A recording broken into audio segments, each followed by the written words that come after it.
Thank you for your time. Each subscription is a sign of support that I truly appreciate. July 1st. A cannonball rips through a Pennsylvania farmhouse wall.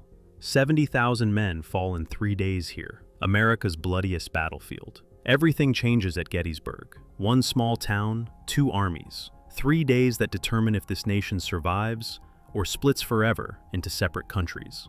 I'm a Confederate private searching for shoes. My boots have holes. I see Union cavalry ahead. Within 1 hour, 160,000 soldiers collide. Nobody planned this. 2 massive armies stumbled into each other by pure accident. Now we fight for everything. Stand where they met. Neither general wanted this ground. Both committed everything anyway. History's greatest moments emerge from chaos, not careful planning. 3 days will decide America's fate. Will one nation survive, or will 2 countries emerge from the blood and smoke? General Robert Lee marches 75,000 Confederates north. His army needs food. His nation needs victory on Union soil. One battle might end the war. Lee believes his men invincible after crushing Union armies across Virginia. Why should Pennsylvania prove any different? My name is William. I'm 19. I haven't eaten meat in 6 days. Still, I march north believing we'll win. General Lee has never failed us. We've beat larger armies before. Tonight I write home, promising to return victorious. I never mail that letter. George Meade commands Union forces. He's held this position 3 days only. Lincoln replaced commanders 5 times in 2 years. One mistake costs everything. Command, reputation, perhaps the war itself. Meade knows this. Every decision carries unbearable weight. He cannot afford failure now. Cavalry officer John Buford scouts roads west of Gettysburg. He sees the terrain's value instantly. High ground surrounds this town. Whoever controls those ridges controls everything. Buford makes a decision that saves the Union Army. He decides to fight here, now. 2 armies stumble toward each other through June's final days. Neither knows where the other is exactly. No battle plan exists. Cavalry skirmishes create confusion. Generals guess enemy positions. Fate, not strategy, brings them to this Pennsylvania town. Destiny approaches on tired feet. July 1st, 6 in the morning. Confederate infantry approach Gettysburg searching for supplies. Union cavalry appear on ridges ahead. Shots ring out. A skirmish explodes into full battle. Neither side can stop what they've started. Momentum carries them toward catastrophe now. John Buford commands cavalry, 2,700 men, facing an entire Confederate division, fighting dismounted with repeating carbines. Each man holds back 50 enemies. He needs to buy time. Union infantry march toward gunfire. Every minute of delay saves the army. Every minute matters desperately. A Confederate officer watches Union cavalry retreat slowly, fighting from fence to fence. His men outnumber them 10 to 1. Yet Yankees refuse to break. Their discipline under fire impresses him. Something feels different from previous Virginia battles. These men won't run easily. General John Reynolds arrives with the 1st Corps. Buford's cavalry held for 2 crucial hours. Reynolds positions infantry in the woods, shouting orders. A Confederate sharpshooter's bullet strikes him. Reynolds dies instantly. The Union's best general, gone within minutes. Who commands now? Visit that grove where Reynolds fell. A simple monument marks the spot. He commanded the Army's finest corps. His death within the battle's first hour creates chaos. Leadership vacuum, confusion, fear spreads. Who will hold these critical positions against Confederate attacks pressing forward? Confederates push Union troops through Gettysburg streets. Blue-coated soldiers retreat in disorder. Southern troops chase them past houses and shops. Civilians hide in cellars. Teenage Tilly Pierce watches soldiers fight in her backyard. War comes directly to her doorstep. Terror becomes real. But Union troops rally on Cemetery Hill south of town. General Winfield Hancock arrives to organize defense. He rides along lines, visible to everyone. Confederate bullets whistle past. Hancock ignores them. His presence steadies terrified soldiers who moments ago fled. Courage is contagious. General Lee arrives late afternoon. He surveys the battlefield from Seminary Ridge. Union forces occupy high ground southward. Lee sends orders, "Take that hill before darkness." His subordinate Richard Ewell hesitates. He sees Union troops in strong positions. Ewell decides against attacking. Ewell's decision haunts Confederate veterans forever. Those hills remained vulnerable exactly 2 hours. Attack then. Southern forces might have won the entire battle on day one. Instead, Ewell waits. Union reinforcements pour in all night. The opportunity vanishes. If only becomes the South's eternal lament here. If your birthday is this month, make sure to subscribe and leave a like, my friend. And tell me in the comments what topic you'd like to hear next. July 2nd. Dawn breaks over two armies. 75,000 Confederates face 95,000 Union soldiers. Both occupy strong positions. Lee plans massive assaults on Union flanks. Meade expects attacks, but doesn't know where exactly. The bloodiest day in American history approaches. Nobody knows yet. General James Longstreet opposes Lee's plan. Let the Yankees attack us, he argues. Lee disagrees. The army traveled north to attack, not defend. Lee overrules his most trusted subordinate. Longstreet obeys orders, but later calls this decision fatal. His protests go unheard. They attack. Understand Lee's thinking. He believed his army invincible. Previous battles proved Union troops broke when attacked hard. Why should today differ? Lee trusted his soldiers completely. That trust, that confidence in past victories, would cost him everything he came north to achieve here. Confederate forces attack Little Round Top, a hill on the Union left, defending the 20th Maine Regiment. Their colonel, Joshua Chamberlain, is a college professor turned soldier. 800 men hold the line. If they break, Confederates roll up the entire Union army. Chamberlain watches his men repel attack after attack. Bodies pile on the hillside. Ammunition runs desperately low. A lieutenant reports 10 rounds remaining per man, then 5, then none. Confederates prepare another assault. He faces an impossible choice: retreat and lose, or fight without bullets. Fix bayonets. Chamberlain gives the order that becomes legend. His men charge downhill into shocked Confederate troops. Screaming, they run straight at the enemy. Alabama soldiers, exhausted from climbing and fighting, break ranks. They flee. A college professor with no military training just saved the Union. A soldier from Alabama describes Chamberlain's charge in a letter home. "Those men came at us like demons. We had no choice but run." Courage isn't exclusive to one side. Both armies fight desperately. Victory belongs to whoever refuses to break first. Today, Maine refuses. Horrific fighting erupts in the wheat field. Troops advance and retreat across this field 6 times. Ownership changes hands constantly. Wheat that stood waist-high this morning becomes trampled mud mixed with blood. 4,000 men fall in this one small field. 4,000. Farmer George Rose planted that wheat. He fled before battle started. After 3 days, he returns finding his farm destroyed. Every building burned or damaged. His crops ruined. Dead men everywhere. Rose files a government claim for damages. He never receives compensation. War destroys everything. Fighting spreads to Devil's Den, a boulder-strewn area perfect for snipers. Confederate sharpshooters hide among rocks, picking off Union soldiers. Northern troops attack with bayonets. Hand-to-hand combat erupts between boulders. Men die within arm's reach of each other. Rocks remain blood-stained for weeks.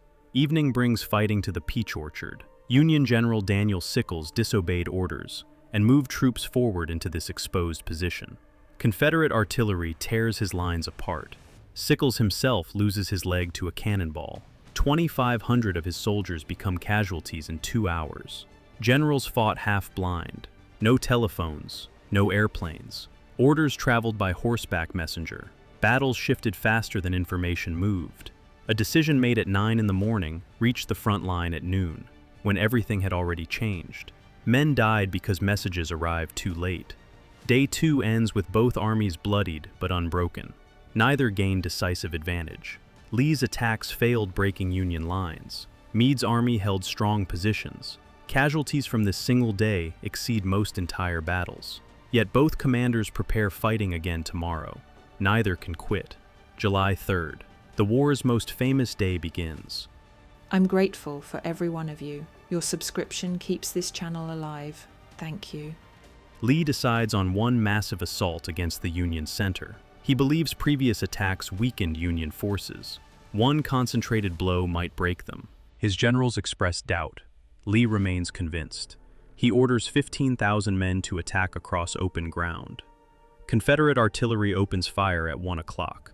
150 cannons simultaneously bombard Union positions on Cemetery Ridge. The noise is heard 50 miles away.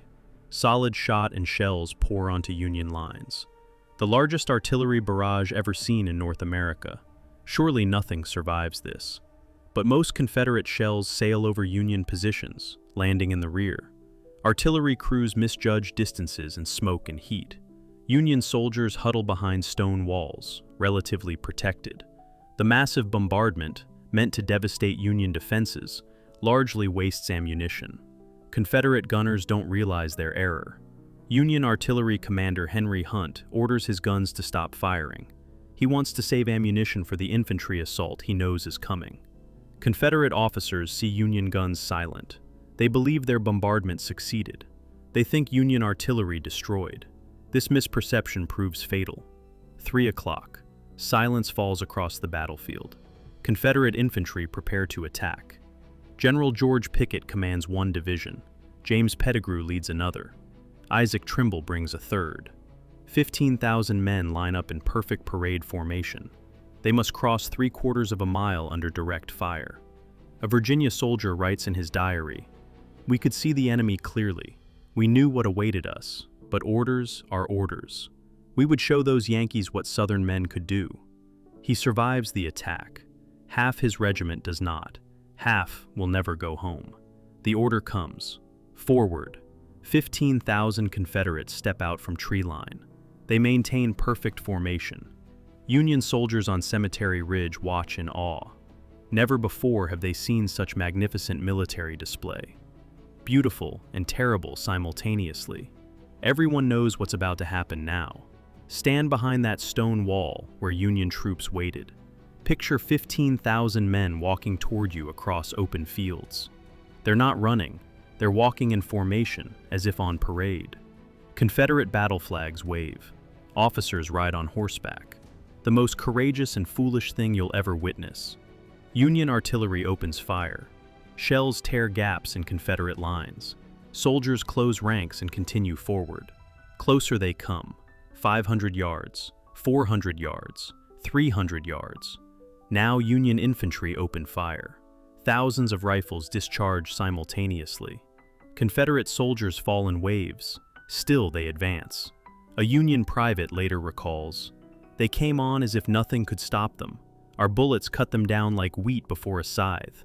But still they came. I've never seen such bravery or such slaughter. Horrible and magnificent at once." He never forgets what he witnessed. General Lewis Armistead leads his brigade toward the stone wall. He places his hat on his sword and holds it high. "Come on, boys, follow me." 150 men reach the wall. They fight hand to hand with Union troops. Armistead falls mortally wounded within 50 feet. That moment, when Confederates briefly breached Union lines, becomes known as the high water mark of the Confederacy. It represents the furthest point Southern troops ever reached. Within minutes, Union reinforcements drive them back.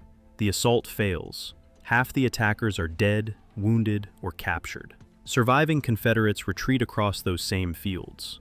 Union troops do not pursue. They're too exhausted and shocked by what they witnessed. Some Union soldiers later report crying at the sight of so many Confederate wounded left in the field. War's brutality overwhelms even those who won. General Lee rides out to meet his retreating soldiers. "This is all my fault," he tells them repeatedly. Soldiers stumble past him, some bleeding, all defeated. Lee believed his army invincible. Now reality crashes down.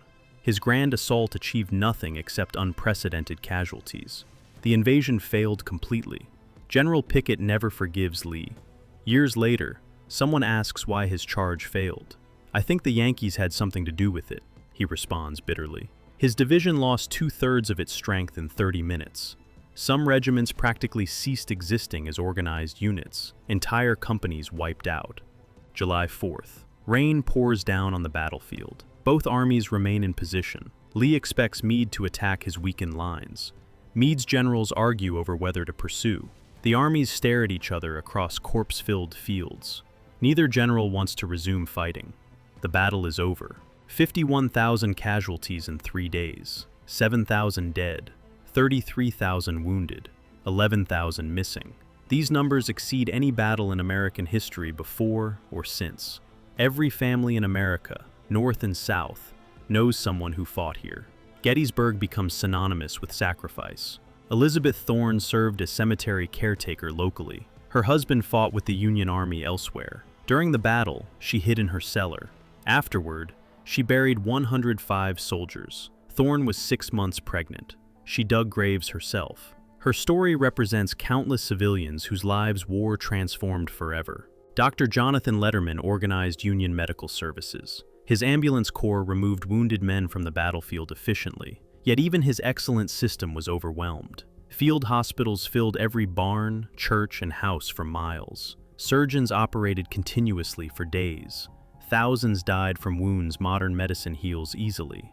Confederate surgeons faced worse conditions. Supply shortages meant inadequate chloroform, insufficient bandages, and few medicines. Southern wounded suffered terribly. Many died from infections that proper treatment might have prevented. A wound at Gettysburg often meant death, not from bullets, but from limited medical knowledge. Photographers documented Gettysburg extensively. Timothy O'Sullivan and Alexander Gardner arrived days after fighting ended. Their photographs showed dead soldiers for the first time. Americans at home saw war's reality. These images changed how the public perceived the conflict. War wasn't glorious, it was horrific and devastating. Lee retreats south on July 4th. His supply train stretches 17 miles. Thousands of wounded men ride in wagons without suspension. Every bump causes agony. Rain turns roads into mud. The retreat takes days. Union cavalry harasses the column, but doesn't attack seriously. Lee's army escapes. President Lincoln is furious. He wanted Meade to pursue and destroy Lee's army. Instead, Meade let them escape. Lincoln believed ending the war required destroying Confederate forces, not just defeating them in battle. He almost fires Meade, but finding competent generals proves difficult. Meade keeps command. Gettysburg's residents face an overwhelming crisis. 20,000 wounded soldiers remain in their town. The population was 2,400 before the battle. Every home becomes a hospital. Civilians nurse soldiers from both armies. Disease spreads. Townspeople risk their own lives caring for wounded men, regardless of uniform. Cornelia Hancock volunteers as a nurse. She writes letters describing conditions. The smell is overpowering. Men lie in rows, calling for water. I do what I can. It's never enough. She stays for months. She represents thousands of women who nursed soldiers. Their contribution deserves recognition. Did Gettysburg truly turn the war? The fighting continued nearly 2 more years. Confederates won battles afterward. Yet something broke here that never healed. Lee's army never attacked northward again. The South could only defend now. From this moment forward, the Confederacy was dying, slowly but inevitably. Consider the strategic implications. Lee invaded Pennsylvania seeking decisive victory that might convince the North to negotiate peace. Instead, he suffered devastating defeat on northern soil. Confederate morale never recovered completely. Southern citizens began doubting whether independence was achievable. Hope gradually transformed into grim determination to resist. Coincidentally, Vicksburg fell to General Grant on July 4th, the same day Lee retreated from Gettysburg. These twin Union victories, in Pennsylvania and Mississippi, dealt the Confederacy simultaneous blows. The Mississippi River fell entirely under Union control. Confederate territory was split. The South was being systematically dismembered.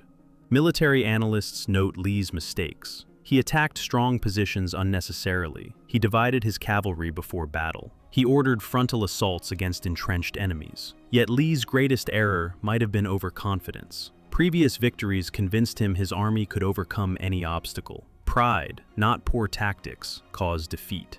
Some criticized Meade for fighting defensively. Why didn't he seize initiative? But Meade understood terrain. His army occupied superior ground. Abandoning that advantage would be foolish. He kept his army intact and repelled every Confederate attack. Sometimes patience wins battles, not boldness. Meade chose wisely. 4 months after the battle, Gettysburg dedicates its national cemetery. 17 acres hold the Union dead. 3,500 graves in neat rows. Each state has its own section. The ceremony attracts 15,000 people. Famous orator Edward Everett speaks for 2 hours. Then, President Lincoln rises. Lincoln speaks for 2 minutes. His address contains 272 words. He references the Declaration of Independence, signed 77 years earlier. He transforms the battlefield into sacred ground. The war now fights for equality and democracy. His words eventually become America's most famous speech. Know those words: government of the people, by the people, for the people shall not perish from the earth. Lincoln redefined the war's purpose, not just about preserving the Union anymore. The conflict tested whether democracy itself could survive. Gettysburg symbolized that test. Union victory proved democracy's viability. Interestingly, Lincoln believed his speech failed. Newspapers dismissed it as too short. Only later did Americans recognize its brilliance. The Gettysburg Address became part of American identity. School children memorize it. It's carved on monuments. Lincoln transformed a battlefield dedication into a statement of national purpose. Confederate dead received different treatment. They couldn't be buried in the national cemetery. Local citizens buried them in scattered graves. In 1872, Southern states finally removed them to cemeteries in Richmond, Savannah, and Charleston. If your birthday is this month, make sure to subscribe and leave a like, my friend. And tell me in the comments what topic you'd like to hear next. This division, even in death, reflected America's deep wounds. Reconciliation required generations. July 1st, 1888, 25 years after the battle. Veterans from both armies return to Gettysburg. Former enemies shake hands across stone walls where they once fought. Old men stand crying at places where friends died. They're no longer Confederate or Union, just Americans remembering. A Confederate veteran meets a Union soldier at the Bloody Angle. They fought each other exactly here 25 years ago. Both now gray-haired and limping, they embrace. "I tried to kill you," one says. "And I you," responds the other. They laugh and cry simultaneously. Time heals wounds. The 50th anniversary in 1913 attracts 50,000 veterans. Average age is 74. Some walk with canes, others arrive in wheelchairs. They camp in tents just like 50 years before. President Woodrow Wilson speaks. Newspaper photographers capture old soldiers recreating Pickett's charge, this time walking together. At the 75th anniversary in 1938, only 1,800 veterans attend. They're extremely elderly now. The youngest is 91. They shake hands across that same stone wall. One man says, "We fought like hell back then. We love like brothers now." America's last living links. The final verified Gettysburg veteran died in 1956. Albert Wilson served with the Union Army. He attended the 75th reunion. When he passed away at age 109, the Civil War generation finally ended. No living memory remained. The battle became pure history preserved in books and monuments. Preservationists fought to save Gettysburg from development. In 1895, Congress created Gettysburg National Military Park. Over 6,000 acres were protected. Veterans helped mark unit positions with monuments. Today, over 1,300 monuments stand on the battlefield. The world's largest collection of outdoor sculpture exists here. Each monument tells stories. The 72nd Pennsylvania Infantry Monument shows a soldier helping a wounded comrade. The 1st Minnesota Memorial honors the regiment that lost 82% of its men in 5 minutes. These monuments aren't just stone and bronze. They're memory preserved in physical form for generations. Walk through the battlefield today. Stand where soldiers fought. Cannons still point toward enemy positions. Stone walls remain where men crouched for protection. The landscape looks much as it did in 1863. You're not imagining history, you're standing inside it. Few places preserve the past so completely. The Eternal Light Peace Memorial was dedicated in 1938. It stands on Oak Hill, where fighting began. The monument represents reconciliation between North and South. Its inscription reads, "Peace eternal in a nation united." This symbolizes how Gettysburg's meaning evolved, from battle to peace, division to unity. Park rangers estimate 3 million people visit Gettysburg annually. School groups study the battle. Families walk the fields. Historians continue researching details. Veterans from modern wars come to understand sacrifice. Gettysburg has become a pilgrimage site where Americans contemplate their history, their values, and freedom's cost. Amos Humiston died in Gettysburg's first day fighting. Searchers found him clutching a photograph of 3 children. Nobody knew his identity initially. The photograph was published nationwide. "Whose father is this?" newspapers asked. His widow saw the photo. She identified him. One soldier representing millions. Jenny Wade was 20 years old. She was baking bread in her sister's house when a stray bullet pierced 2 doors and killed her instantly. She remains Gettysburg's only civilian casualty. Wade was helping feed Union soldiers. Her death reminds everyone that war kills innocent people. No one is safe. John Burns was 70 years old, a Gettysburg cobbler and veteran of the War of 1812. On July 1st, he grabbed his musket and joined Union troops fighting near his home. Soldiers initially laughed at the old man, but Burns fought bravely, was wounded 3 times, became a national hero. Confederate General James Kemper was shot during Pickett's charge. He lay wounded on the field for hours. Union soldiers eventually carried him to a field hospital. Union surgeons operated on him. Nurses tended his wounds. Kemper survived and later became Virginia's governor. Even enemies sometimes showed mercy. Mary Virginia Wade's sister Georgia gave birth during the battle. Cannons roared outside. Bullets struck the house. Yet Georgia successfully delivered a healthy baby boy. She named him Lewis. This child, born amid America's bloodiest battle, lived into the 20th century. Life persists even during death's reign. What if Ewell attacked Cemetery Hill on day 1? What if Stuart's cavalry arrived on time? What if Longstreet attacked earlier on day 2? What if Lee fought defensively instead? These questions fascinate historians. Small decisions created massive consequences. Alternative outcomes seem plausible. History balanced on edges. Consider the personal decisions. What if Chamberlain ordered retreat instead of charging? What if Armistead stopped short of the wall? What if individual soldiers chose differently in crucial moments? Thousands of individual choices combined to produce outcomes. History isn't inevitable. It's the sum of human decisions, courage, fear, chance. Could Lee have won here? His men were exhausted, starving, running out of ammunition. Union forces outnumbered them by 20,000. The high ground belonged to Meade.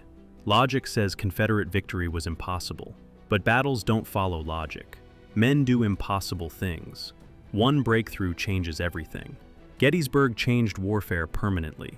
The battle demonstrated that massed infantry charges against entrenched defenders resulted in catastrophic casualties. Future generals studied these lessons. World War I's trench warfare proved the point again, with even worse results. Military tactics evolved from Gettysburg's bloody fields. Napoleonic warfare ended here. Photography changed war's public perception. Matthew Brady's studio distributed images of dead soldiers at Gettysburg. Americans saw war's reality for the first time. The romantic notion of glorious battle died when people saw corpses in fields. Media coverage of warfare began here. Public opinion became a factor. Gettysburg haunts American imagination. Walt Whitman nursed wounded soldiers and never stopped writing about their suffering. A century later, Michael Shara's novel won the Pulitzer Prize. Ken Burns' documentary became the most watched in PBS history. Why does this battle endure? Because it contains every human emotion. Battlefield medicine advanced because of Gettysburg. The experience treating massive casualties led to innovations in triage, ambulance systems, and surgical techniques. The U.S. Sanitary Commission organized better hygiene practices. These improvements saved thousands of lives in later conflicts. Tragedy produced progress. Suffering generated knowledge that reduced future suffering. African American soldiers didn't fight at Gettysburg, but the battle's outcome affected them profoundly. Union victory kept alive hopes for emancipation. Lincoln's Emancipation Proclamation was already in effect. Gettysburg ensured the policy wouldn't be reversed. Black Americans understood. This battle fought for their freedom. Its importance transcended general strategies. Today, Gettysburg is a town built on memory. 3 million tourists visit annually. Hotels stand where hospitals overflowed. Restaurants serve meals where surgeons amputated limbs. Some veterans found this commercialization disturbing, but perhaps remembering, even imperfectly, beats forgetting completely. Memory survives through commerce and reverence alike. Gettysburg teaches that democratic nations can survive internal conflicts. America nearly split permanently in 1863. Instead, it endured through tremendous sacrifice. Modern democracies face divisions. Gettysburg reminds us that societies can overcome fractures. Unity requires effort, compromise, and sometimes terrible cost, but survival is possible. The battle demonstrates courage isn't exclusive to one side. Confederates and Union soldiers showed equal bravery. Fighting for wrong causes doesn't diminish personal courage. Yet courage without justice becomes misguided. Soldiers deserve respect for their sacrifice, even when their cause doesn't. Distinguishing personal honor from political morality remains difficult. Leadership matters profoundly. Lee's overconfidence caused disaster. Meade's steadiness saved his army. Chamberlain's quick thinking saved the Union left. Individual decisions, made quickly under pressure, shaped outcomes affecting millions. This lesson applies beyond warfare. Leaders in all fields must balance confidence with humility, boldness with prudence. See Gettysburg's relevance today. Political divisions run deep. Americans question whether their nation can remain united. Gettysburg shows both how far divisions can go and how recovery is possible. The battlefield is a warning and an inspiration simultaneously. Democracy is fragile. Unity requires constant effort. Freedom costs. Technology changes warfare, but doesn't eliminate its horror. Gettysburg's rifles killed at longer ranges than muskets. Future weapons became deadlier still. Nuclear weapons make modern war potentially apocalyptic. Yet war's fundamental nature, organized violence between groups, remains unchanged. Gettysburg's lessons about war's brutality stay relevant regardless of weaponry. Reconciliation is possible even after terrible conflicts. Former enemies at Gettysburg became friends. They worked together to preserve the battlefield. This reconciliation wasn't easy or quick. It required forgiveness, time, and willingness to move forward. Modern conflicts worldwide might learn from America's example. Even deepest wounds eventually heal.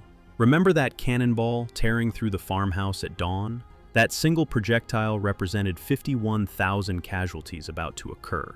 3 days transformed American history. A small Pennsylvania town became the war's turning point. Gettysburg symbolizes sacrifice, courage, and the price of freedom preserved through blood. The battlefield looks peaceful now. Grass covers where men fought desperately. Trees have regrown in Devil's Den. The wheat field holds crops again. But the spirits of those who fought here seem present. Walk these fields. Feel the weight of history. Remember that freedom requires eternal vigilance and ultimate sacrifice. 51,000 casualties in 3 days. This number deserves repetition. Each casualty was a person. Someone's son, brother, father, or friend. Each had hopes, dreams, fears. They didn't die as statistics. They died as individuals in horrible ways. Modern Americans live in the country they created through sacrifice. So I ask you, what are you willing to sacrifice for what you believe? Those soldiers at Gettysburg gave everything for their causes. Democracy survived because enough people valued it above their lives.